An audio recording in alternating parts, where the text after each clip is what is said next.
Ich sehe viele Menschen kommen, mit einem Feuer, mit einer Leidenschaft, mit der Offenheit, den Gott lernen zu kennen. Mit Gott unterwegs sein und man merkt, vielleicht tut es sogar gut. Und dann hat man Wünsche an Gott selber, man betet vielleicht, man wirft sein Glauben rein und dann passiert es nicht. Und dann sehe ich leider auch viele Menschen gehen. Das ist das Leben. Aber ich sage, wenn wir auch anfangen zu verstehen, dass es Gott oftmals besser weiss als wir, dann kommen wir in eine geniale, spannende Beziehung hinein. Gut, jetzt starten wir aber darum. Wollen wir auch dich recht herzlich begrüßen auf Podcast. Es freut uns, hast du dich eingeschaltet. Geben wir doch all denen, die immer wieder die Predigt nachschauen. Einen lauten Applaus aus dem Kaukofen raus. So genial, hast du eingeschaltet. Es freut uns, hast du Zeit gefunden, auf unserem YouTube-Channel auch die Predigt nachzuschauen.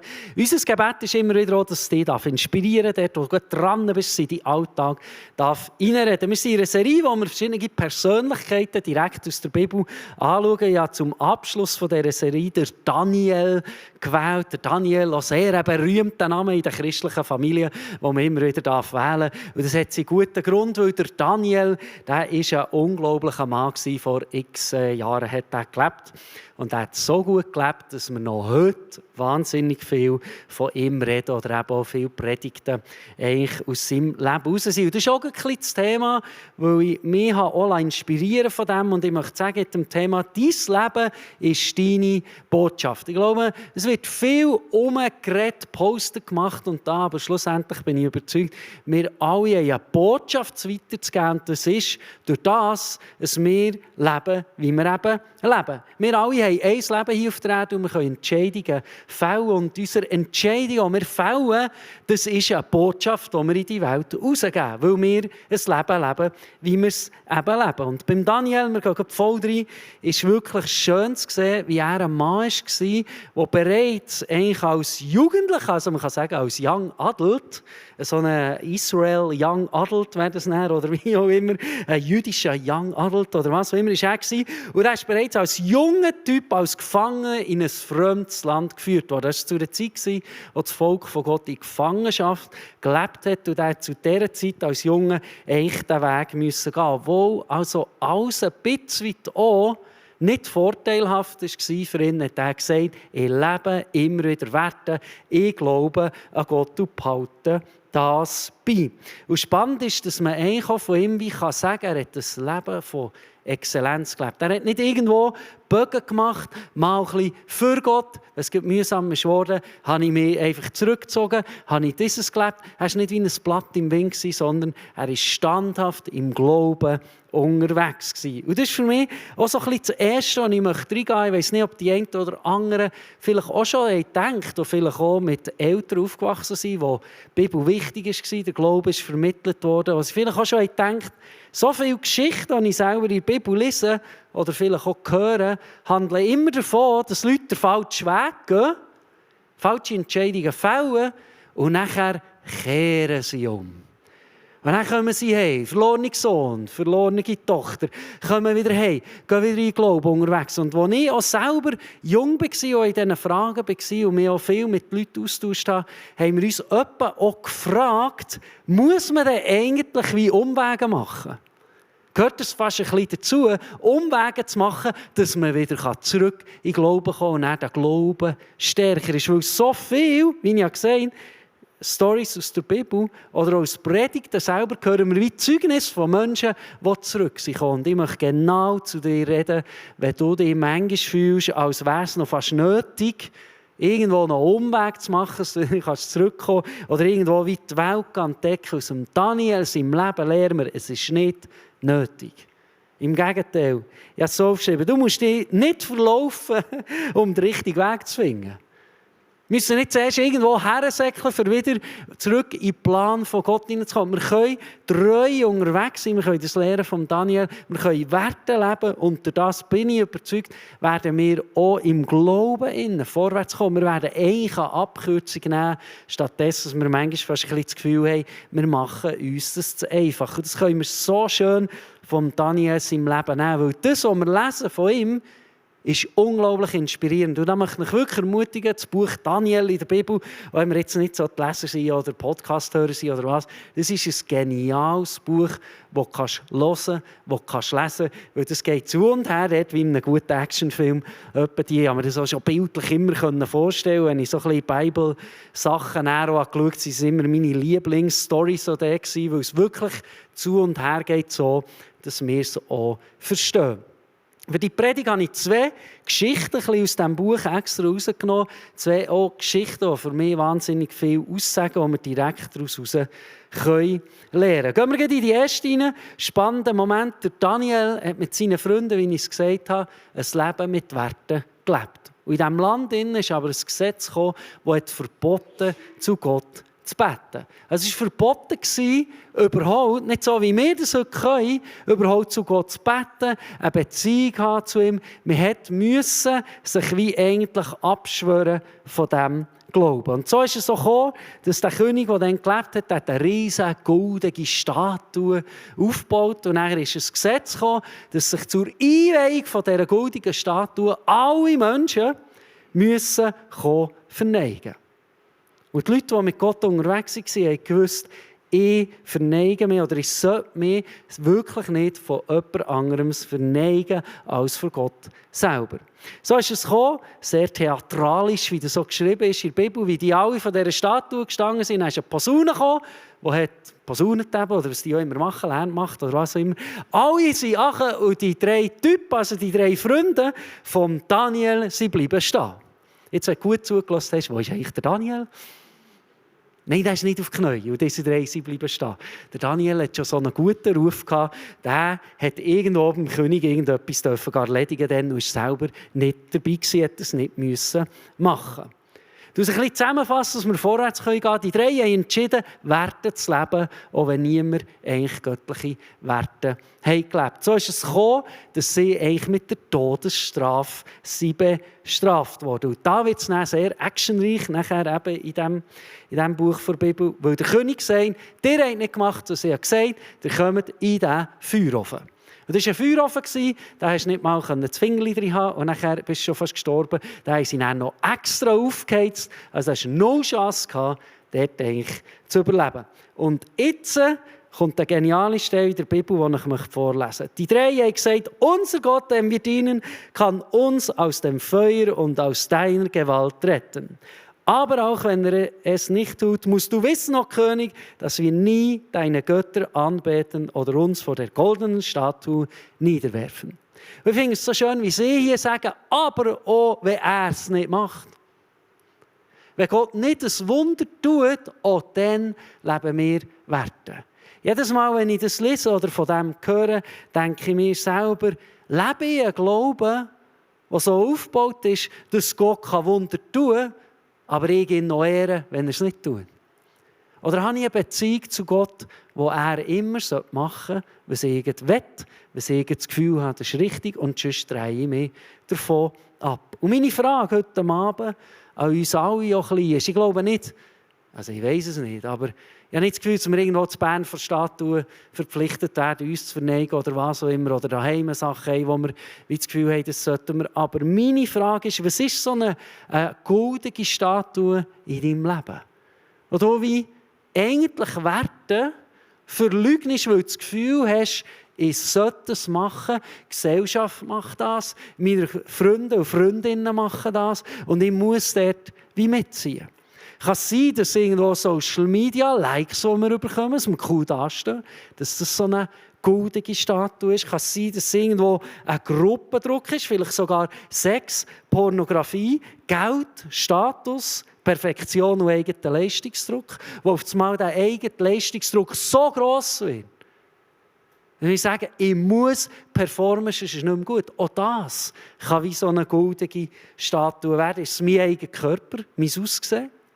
Dass ich mich mehr darum drehe, sie perfekt aussehen, dass alles passt an mir, als dass ich vielleicht auch probiere zu verstehen, was Gott für mein Leben parat hat. Ist es Angst vor Ablehnung? Dass wir irgendwo, wenn wir Werte leben, nicht mehr dazugehören? Ist es vielleicht irgendwo eine Unabhängigkeit, dass wir uns manchmal fast gefangen fühlen, wenn wir uns auf Gottes Plan im Leben einlassen. Wir haben ganz viele Sachen aufgeschrieben. Ich glaube, wir können das uns alle selber beantworten, was so goldige Statuen können werden, die auf einmal viel wichtiger werden in unserem Leben als eigentlich die Beziehung zu Gott selber. Und Jesus sagt, Matthäus 6,33, das ist ein berühmter Vers, macht das Reich Gottes zu eurem wichtigsten Anliegen. Oder Lukas 14,26, wo Jesus so sagt, wer zu mir kommen will, soll alles andere zurückstellen. Und wenn wir ins Leben von Daniel schauen und vielleicht uns persönlich auch ein bisschen probieren zu fragen, ist das, glaube ich, eine Aussage, die wir mitnehmen können. Dass wenn wir Werte leben, mit Gott unterwegs sind, braucht es manchmal schon Momente, wo wir nicht einfach mit dem Strom gehen. Wo wir sagen, ich lebe meine Werte, ich glaube an Gott. Und wir leben glücklicherweise in einem Land, wo wir das dürfen leben. So. Im Moment so dürfen leben. Die 3 Freunde haben gewusst, wenn wir jetzt nicht auf die Knie gehen, ist Feierabend. Dann werden wir bestraft mit dem. Und das hat mich inspiriert, immer wieder von neuem zu sagen, ich glaube an Gott, ich glaube daran, Träume zu haben, irgendwo Wege können gehen mit Gott zusammen, aber auch wenn es Gott nicht tut, will ich probieren, dran zu bleiben. Und das ist so eine kleine, wenn er es nicht macht, Mentalität. Und ganz ehrlich, ich darf schon länger in der Hope and Life Kirche unterwegs sein. Ich sehe viele Menschen kommen, mit einem Feuer, mit einer Leidenschaft, mit der Offenheit, den Gott lernen zu kennen. Mit Gott unterwegs sein und man merkt, vielleicht tut es sogar gut. Und dann hat man Wünsche an Gott selber, man betet vielleicht, man wirft sein Glauben rein und dann passiert es nicht. Und dann sehe ich leider auch viele Menschen gehen. Das ist das Leben. Aber ich sage, wenn wir auch anfangen verstehen, dass es Gott oftmals besser weiss als wir, dann kommen wir in eine geniale, spannende Beziehung hinein. Und das ist für mich manchmal so ein bisschen, wie wir das Gefühl haben, Gott ist so wie ein Gocki-Automat. Das ist ein blödes Bild, ich weiss. Aber so als wir wie, oder ein Selekta-Automat, oder was auch immer für Automat, dass wir wie hergehen und sagen, gut Gott, das brauche ich. Dann haben wir unser Casting her, das Nummer ein, und dann muss Gott liefern. Dann muss es rauskommen.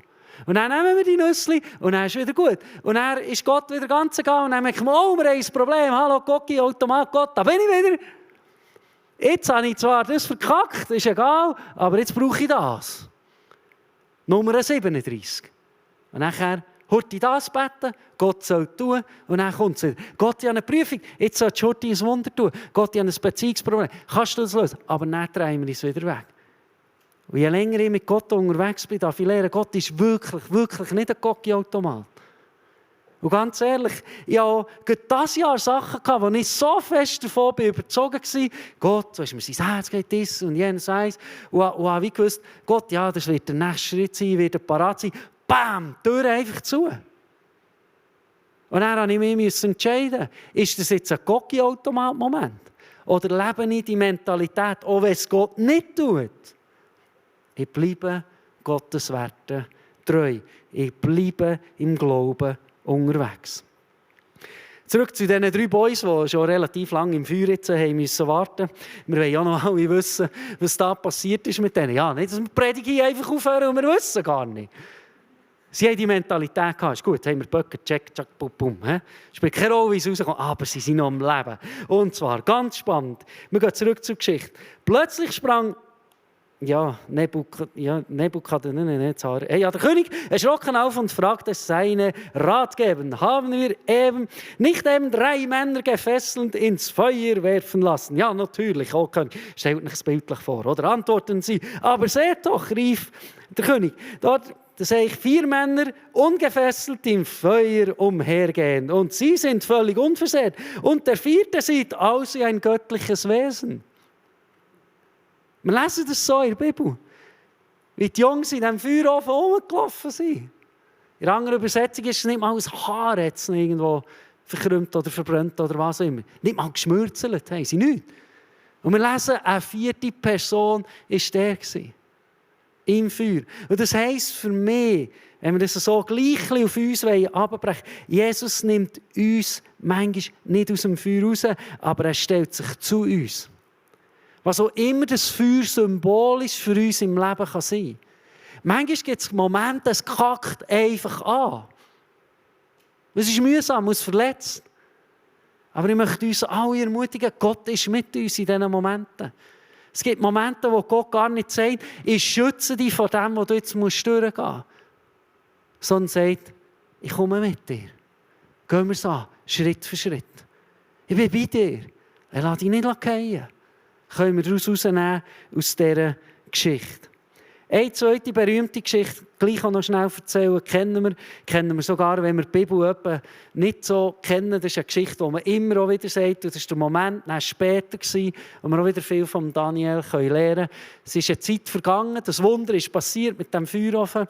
Der Daniel und seine Freunde waren dankbar. Der König hat gedreht. Er hat es dann gesagt, ab sofort respektieren wir euren Gott. Also er hat dem Volk gesagt, dieser Gott ist der einzige Gott, der lebt. Und dann ist eine Zeit vergangen, neuer König kam, keine Schiene gehabt, was passiert ist früher. Man konnte halt auch nicht filmen und nachschauen, was passiert ist. Und erzählen tut mehr, manchmal nur erzählen, was man will. Darum hat der neue König nicht genau gewusst, wie das mit dem Gott ist. Und der ist so gekommen, dass man wieder irgendwo ein Gesetz gemacht hat, dass man nicht mehr zu Gott beten durfte.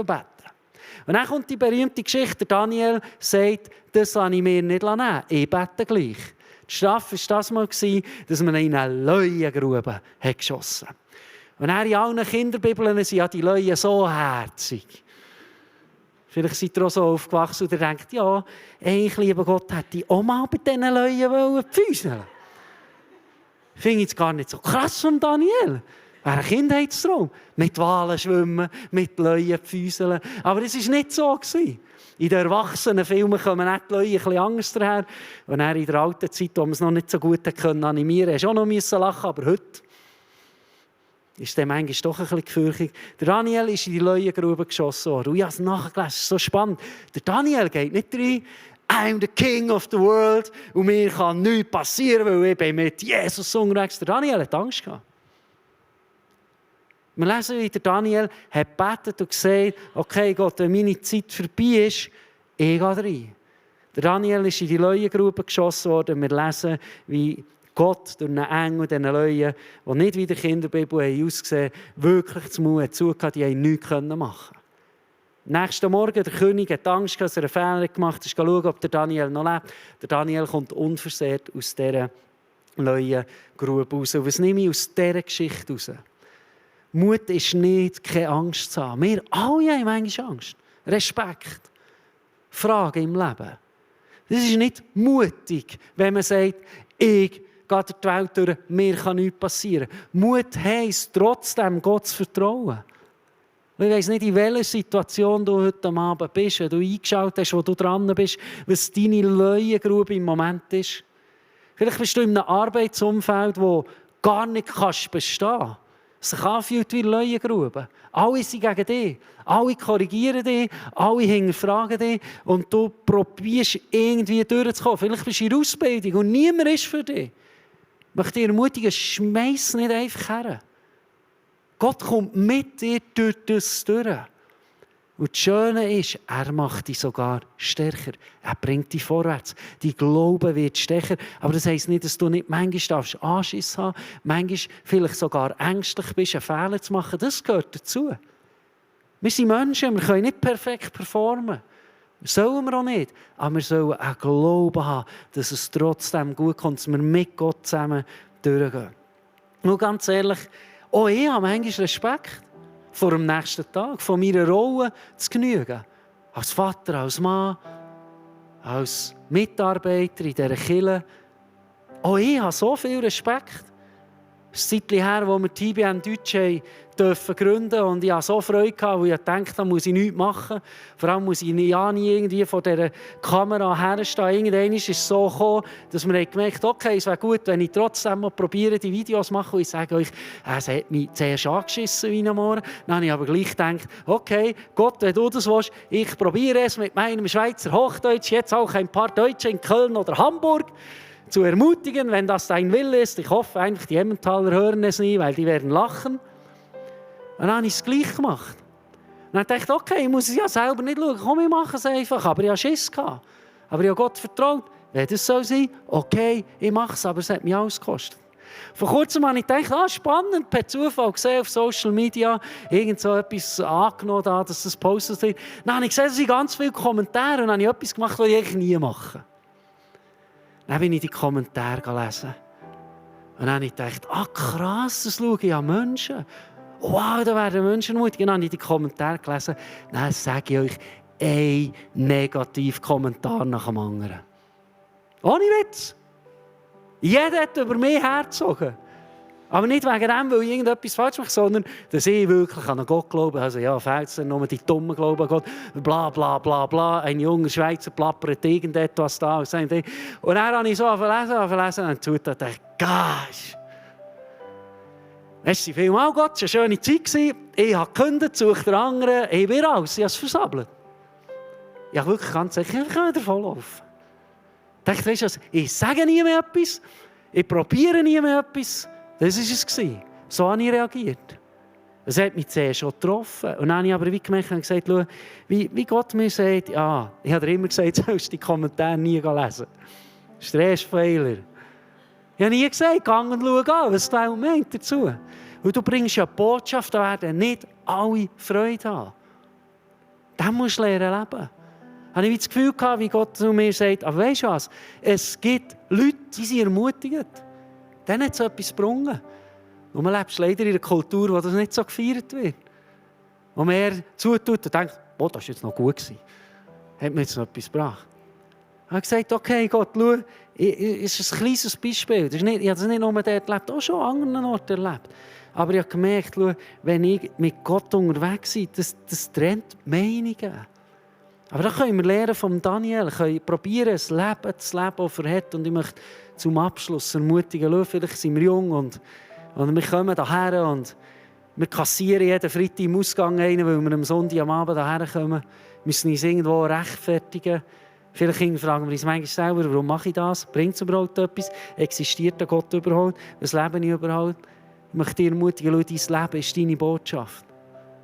Und etwas, was ich gemerkt habe, ist, du dich mit 17, 18, 19 oder jünger, 20 entscheidest, das Leben mit Werten zu leben. Da kommt am Anfang niemand. Da kommt niemand und sagt, wow, mega genial. Vielleicht kommt jemand, ich weiß nicht, ich will es nicht aussprechen, dass niemand kommt, aber in den wenigsten Fällen kommt die ganze Gemeinschaft und sagt, hey, kann ich auch mit in die Kirche kommen oder was auch immer. Nein, in den meisten Fällen sagen sie, ich verstehe das nicht. Ja, wenn du brauchst, dann gang. Ja, ich weiss, du bist sozial ein bisschen angeschlagen, gang noch mit die Kirche. Nein, es braucht Zeit, es selber erleben. Wenn wir ein Leben leben und eine gute Botschaft senden, auf das Mal, wir werden ein Jahr beobachten, 2 Jahre beobachten, 3 Jahre beobachten.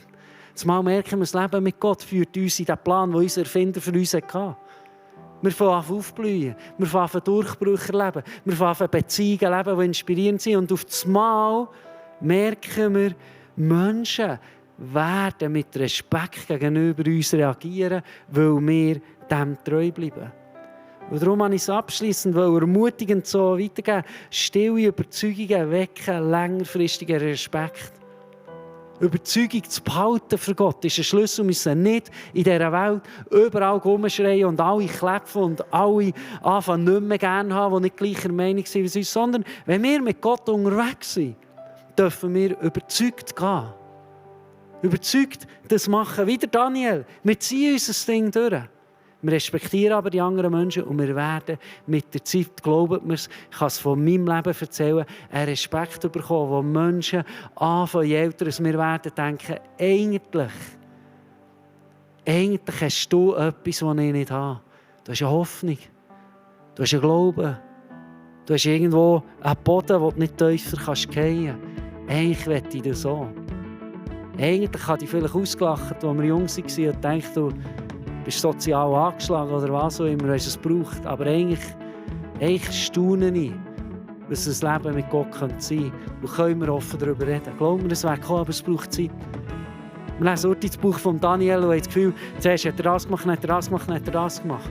Es sind Jahre dazwischen, immer wieder Überzeugungen gelebt, irgendwo Grenzen gesagt, hier ist Stopp, ich kann nicht mithelfen. Wir lesen so viel Geniales im Buch von Daniel, auch kleine Sachen, die ich jetzt hier nicht erzählen kann, die uns inspirieren kann, das Leben zu leben, das eine geniale Botschaft senden kann.